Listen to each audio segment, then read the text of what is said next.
I finally know why my parents hated me my whole life. It only took me 28 years. I grew up in an abusive household. I was the black sheep of the family, and from a very young age I knew that my parents saw me differently from my sister. My sister was spoiled in comparison. Every single bad thing that happened in that house was always my fault in my parents' eyes. My father would constantly tell me out of the blue how much happier he'd be if he didn't have kids, how I make his life miserable, that I am a literal demon and not human, and all the ways he wanted to physically hurt me. That's not even the half of it. He would beat me to the point I couldn't walk properly, but it wasn't as common as the emotional abuse. My mother, on the other hand, just watched and would pretend like nothing happened. Anyway, a few months ago I was feeling very lost in my life. I have a lot of mental health issues from the childhood trauma and didn't know what to do with myself. I decided to call my aunt, who has lived overseas for almost 30 years now. I asked her how she managed to move abroad, and she said in her words, "I didn't plan it. The plane tickets didn't belong to me. They were your father's tickets, but you should ask him why he didn't go. It's a funny story." My heart dropped immediately. It's like a lifetime of mystery suddenly made sense. My aunt has lived overseas for almost the same amount of time I've been alive. My father has wanted to live abroad for his whole life. My mother was super religious at the time, so an abortion would have been out of the question for her.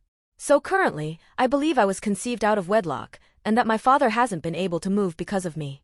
My parents were always suspiciously adamant that I wasn't a mistake. Completely out the blue they would say how I was an intentional choice, definitely not a mistake on their part, even when extended family would always look at me differently than they did my sister. Literally everything makes sense. Why my parents were never really affectionate with each other. Why, when I was 8 years old, asked my mother how my father proposed and she said it was an agreement. The way my father would call me a mistake all the time in primary school. Why he always blamed every single wrong thing that happened to him on me. It all makes sense. I don't know whether I should laugh or cry. My whole life, from as long as I can remember, believed that I was literally subhuman.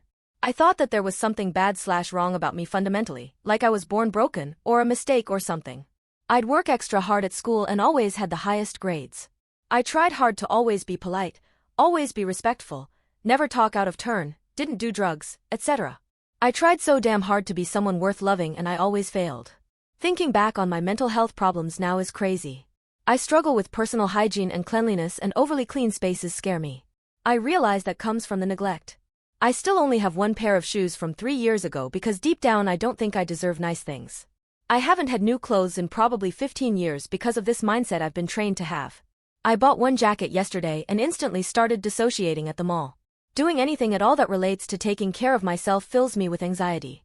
I wish little me knew that it was never her, that she is perfectly normal little girl and that she deserved better.